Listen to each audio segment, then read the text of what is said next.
देखिए आज फिर हम सब आबि गेलहुँ मछटा पप्पू जी से। क्या किलो माछ ले लिए पप्पू जी? क्या किलो ले लिए? 1.5 किलो। 1.5 किलो और 3 किलो। पप्पू जी अपना ले 3 किलो ले लेते, 1.5 किलो वाला 2 गो।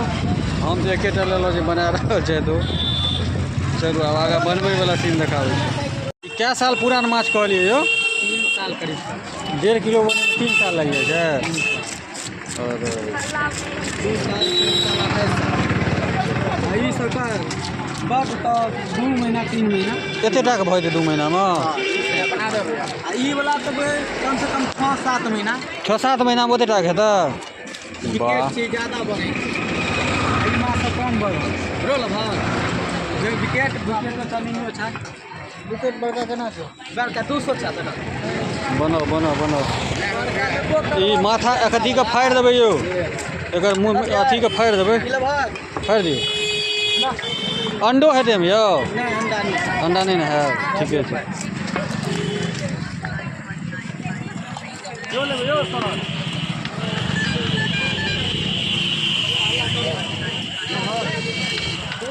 पीस तैयार भऽ रहल यऽ। हाँ एखन पीस तैयार भऽ रहल।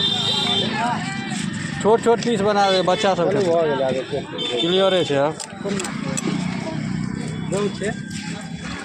250 क्लियरे यौ। 250 रुपये कहै छथिन। हाँ ई लेबै तऽ 100। ई पूरा सीन मछट्टे के छै। तो देखियो सबटा मछट्टेपुर का सीन छै। बाजार मछट्टा इम्हर से छै से रामचौक वाला रास्ता छै। आ इम्हर झंझारपुर से आबि रहल यऽ रास्ता। आ इम्हर मछट्टा के छै से पूरा सीन छै। देखिए हमर मछली बन के तैयार यऽ। दऽ दियौ डबल पन्नी कऽ दियौ। 2.5 किलो तक।